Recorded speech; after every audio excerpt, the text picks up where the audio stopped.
To my house Christmas Day, she brought me sprinkle cookies. Melissa, nobody touched the cookies you brought. I threw them in the garbage. You know what my favorite cookies are? Cannoli cookies. That's all I said. I'm sorry. Throwing a pregnant woman's cookies in the garbage is not funny, and it's not a dig. It's just plain stupid. Hello, everyone, and welcome to Bravo Tea with the Stay-at-Home Mom. I'm Erica, and I'm ready to talk all things Bravo. Welcome back, everybody. This is going to be a special little Christmas episode, so I thought I would change up the intro to one of my favorite Bravo festive holiday ones. I love A Christmas in Jersey. I mean, the sprinkle cookie scene is still classic in my book. I just love watching all those old classic Bravo ones, especially the holiday ones, because that's when everyone's kids were young, especially the Jersey ones. I would love to see them change it back up to doing Christmas in Jersey, because I feel like for the past couple seasons, we've gotten the Jersey Shore, and it's like, okay, we get it. It's like the same thing. The softball tournament, which is nice because it's for charity, but let's change it back up to the holidays, because they go big or go home in Jersey for the holidays. And the sprinkle cookie still lives on. Melissa and Teresa don't talk anymore at current day, but they still both do funny memes and stuff about the sprinkle cookies. So personally, I do make regatta sprinkle cookies, and hopefully Teresa wouldn't throw those out. I feel like Melissa brought like store-bought cookies anyway. Like, I don't see her slaving away in the kitchen by any means. But this is going to be my gossip episode, and we'll talk a little festive things for Christmas.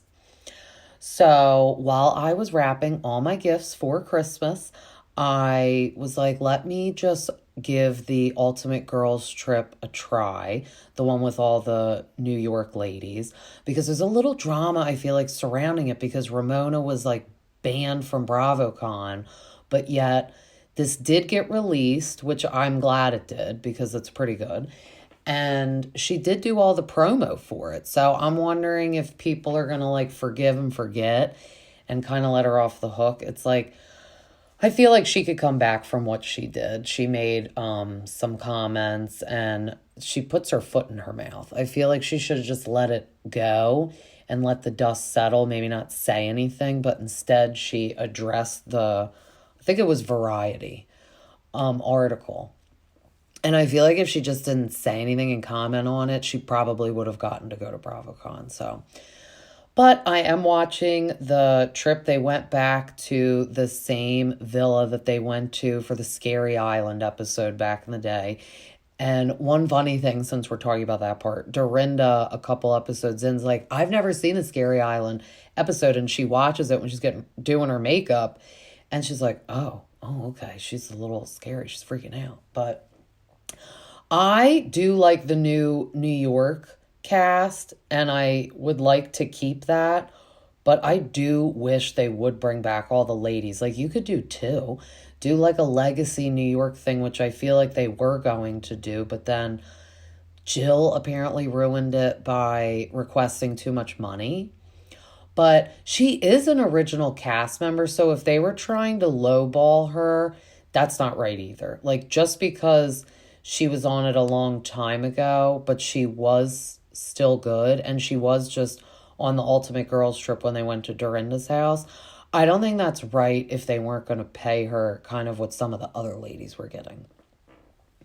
But people say that she kind of ruined it, but they probably would have just like not given her a contract. So I don't think it was just that. Like, they could have just eliminated her from the show and continued to film without her. But I miss seeing like Luann, Ramona, Sonia, Dorinda. Dorinda's a lot more tolerable on this one. When she was hosting at her house, that was just like a disaster. She was too much for me. Like, she was getting on my nerves, because I get she was playing host, but also it's like, okay, if somebody gets your carpet dirty, like, Bravo will pay to have it shampooed afterwards. Like, just chill out a little bit. Like, I get that you don't want people to eat in their rooms or wear their shoes up there, but it's also like, if the house is getting that dirty, which I don't think any of these women would let it get, except like maybe Brandy.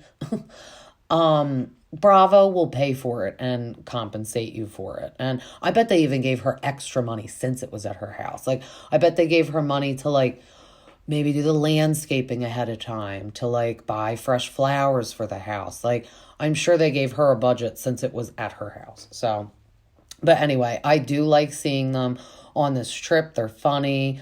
Of course, the one night they have a bunch of like young men coming over and all the cougars are just like running at them. But we're getting Kelly Ben Simone.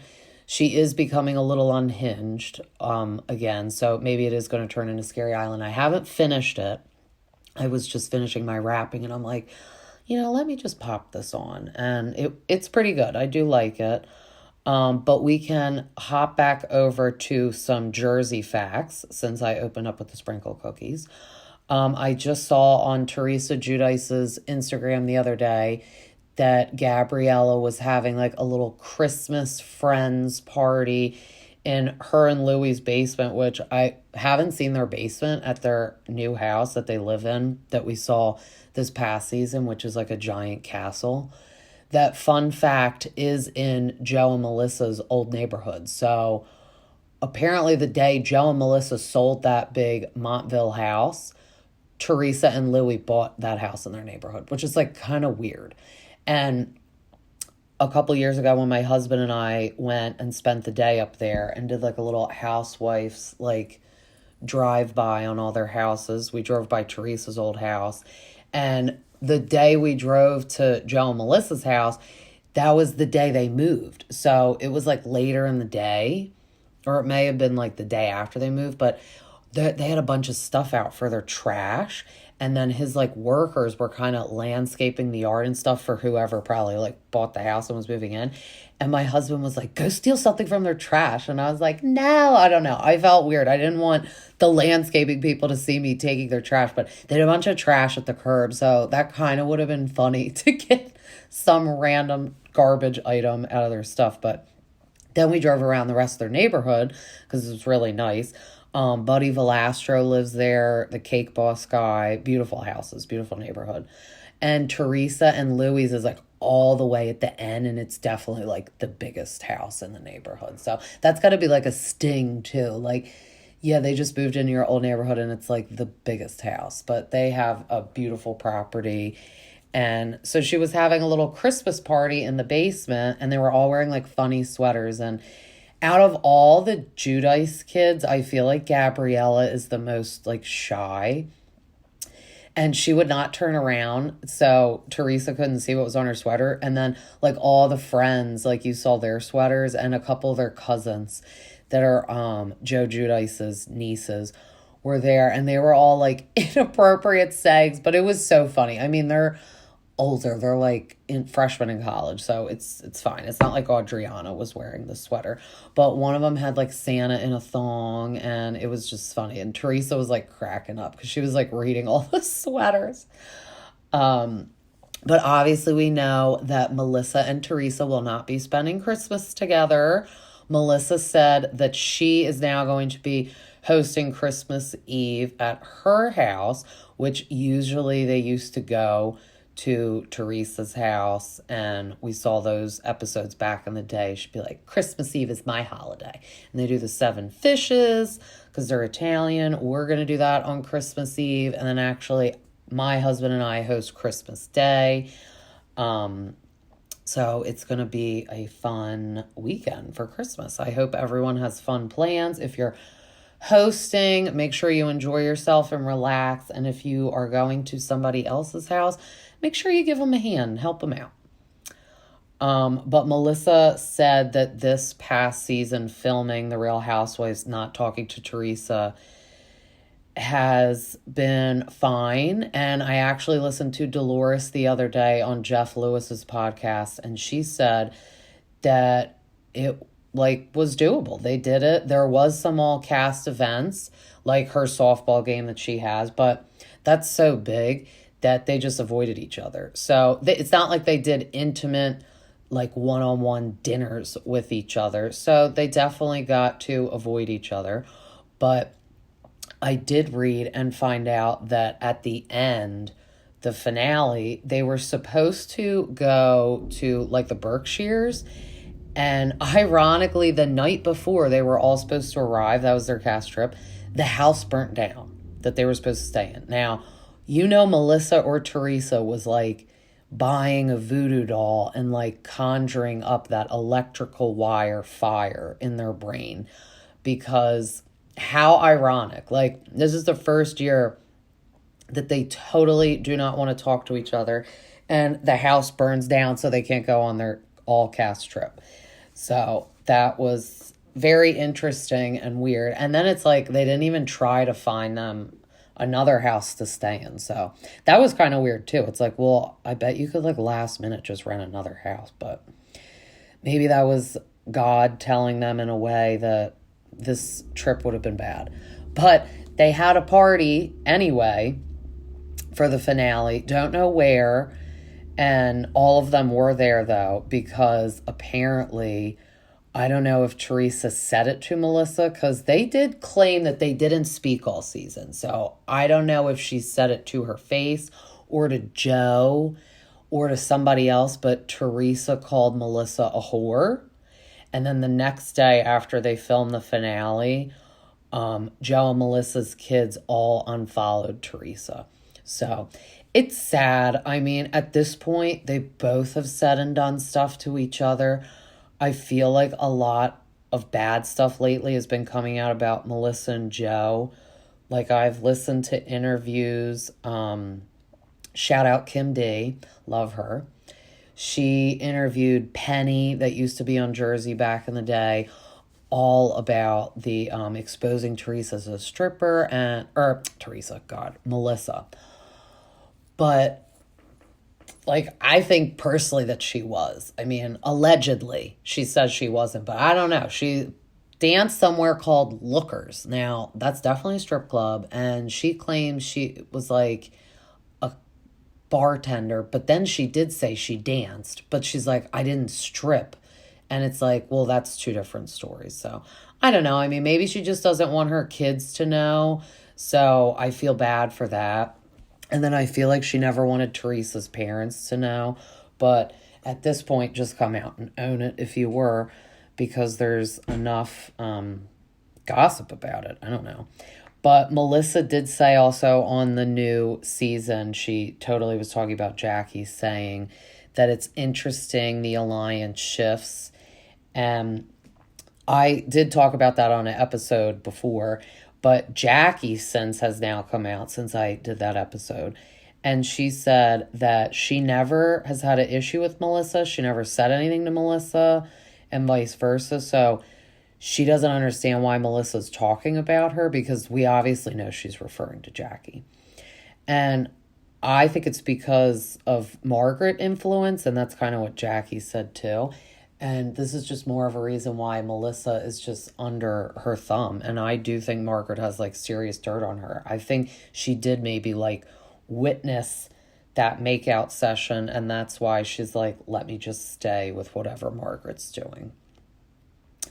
But then also fun news is Teresa, Louie, all their kids, and Jen Aiden's family are going to take a little trip to the Bahamas to visit Joe Giudice for the new year. So that's pretty crazy that they're all going to go and have fun with him. I mean, I love that. I always see the Giudice girls visiting him over there, their pictures.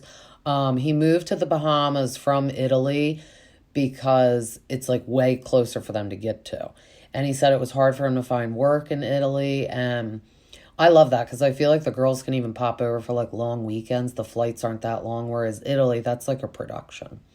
So, and his mom, I don't know if she lives there or she just comes over like a ton. Maybe she just comes over like every time the girls are there. But I didn't realize how young she was. I heard Teresa say on her podcast that when Giudice's parents met, they were 14. And that's when they got married. Or I'm sorry, they got married at 14. So who knows when they even met. So they got married at 14, which is just wild. And then she had Joe at 16. That's pretty crazy. Like, I could see his grandparents' era doing that, but that was pretty mind-blowing knowing that his parents got married that young and then had him that young. I mean, they are from Italy, but still, that was just pretty crazy because every time I see her in videos, I'm always like, gosh, she's like so young looking. I wonder how old she is. And his grandmother, I think, did pass away. I think. And if not, she still lives in Italy. But that's why I was always like, well, how old is his mom? But his dad has since passed away. But I love seeing all the videos of them over there. And then a visitor that he had, they were from season 6, if you guys remember, Reno and Teresa, the fiery twins that were on. Reno was just in the Bahamas and he took a picture with Joe Giudice. So that was probably pretty cool for him to see like a familiar face. I feel like he enjoys like those visitors, and I think he has seen Kathy and Richie. I feel like they did go down there, or she was talking about they are going to go down there and they'd like to like see him and visit with him. But, yeah, so that'll be fun to see pictures of that. And I'm sure they'll do a lot of funny videos. And I think it's cool that, like, Jennifer, Aiden, and Teresa, you could tell their friendship is real. Like, people can say she's Teresa's lapdog all she wants, but maybe she's just a good friend. And maybe she just knows, like, a lot of the stuff that has happened to Teresa from Joe and Melissa. And she kind of keeps her mouth shut out of respect to Teresa because apparently we're going to get vindication. Teresa said she's going to be vindicated this season. So I'm excited to see some of that. It's going to be interesting. Because when Joe and Melissa first came on the show, I did think it was like all Teresa being jealous of them and blah, blah, blah. And that she was always instigating. But now when I rewatch those old episodes, I'm like, no, you know what? She came on the show behind her back and they already weren't getting along. So that's a little bad blood. And then when they moved into their house, Melissa wrote in their card, congratulations on your redone home. That's pretty rude. Just say congratulations on your new home, or congratulations for moving, or congratulations and then put nothing. Like, don't put redone home. I mean, that's insulting. So it's like, if you're going to jab at her, she's going to jab right back and vice versa. That's at this point, I think it's good they don't talk. I do always wonder, though, like, if I could ask Teresa or Joe, I would love to mainly ask Teresa, if Joe got divorced from Melissa tomorrow and he was alone, would you accept him back in your life? / if he called you and said, like, I'm divorcing Melissa and I want to be close with you again, would you be close with him again? I feel like she would. And I do really feel like a lot of the reason is Melissa. And I would like to know vice versa. Like, what if Louis, like, they got divorced or whatever tomorrow, and if Teresa called them and said, you know, I want to, like, get back together with you, like, what would they do? I feel like deep down, Joe would want to say yes, but then, like, Melissa would be like, no, your sister's terrible. So I don't know. That's hard because also she probably sees the stress that Teresa causes Joe, and that's why she likes to, you know, speak up and defend him. But that would be my question if I could ask both of them. But moving on to some other gossip, Mauricio is just bebopping around town with all these young ladies. So he was spotted with like an influencer. She's 33. Her name was Alexandria. But then about maybe a week later, we saw pictures the other day. He's skiing with 2 young influencers. And they were like in bath towels and like bath towels on their head too. And I'm like, and they're holding like Vuv and they're like have skis on. And I'm like, all right, this is like so weird. Like Maurizio's kids have to be so cringe, especially because they're young. Farrah, the oldest, is technically not his daughter, even though she's been with them so long, but She's Kyle's daughter from her first marriage. And I mean, she's older than all these girls that he's hanging out with, so that's got to be weird. But then on the flip side, you got to say, oh, well, like, Morgan Wade's 28, which is younger than me. I'm 32. And Kyle's parading her around, and we are thinking that they're together. I mean, personally, I do. Especially when we keep seeing the previews for, like, the upcoming episodes. I mean, when they go to that little private, intimate concert, and she's talking about Kyle, she's so grateful that she's in her life. I'm like, oh my God. And then like, I just went on Morgan Wade's Instagram, and like every single picture she posts, Kyle likes and writes under it. And so does Kathy Hilton. So it's like, you can't say you're just friends because like, okay, is Kathy Hilton writing under every picture Dorit posted like a couple years ago? Or Teddy's? It's like, no.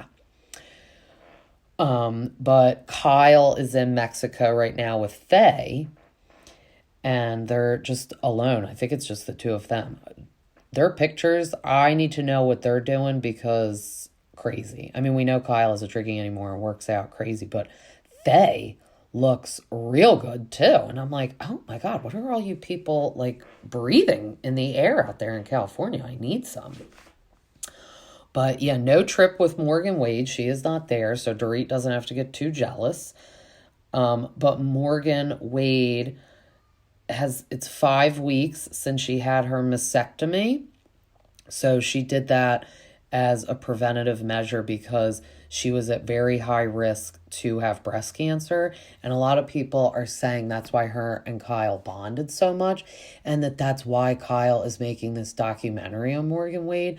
But the only thing I have to say is I'm sure there are a lot of women that are going through this. So it's just, I feel like at this point she'll make up any excuse like, oh, I love her music, or oh, my mom passed away from breast cancer, so we bonded from that, and I wanted to be there and help her. But it's like, but you just met her and you want to be there and help her. And she was in the hospital with her because I saw the picture, and it was like Kyle, Morgan Wade in the middle, and then like one of the staff, like probably one of the nurses.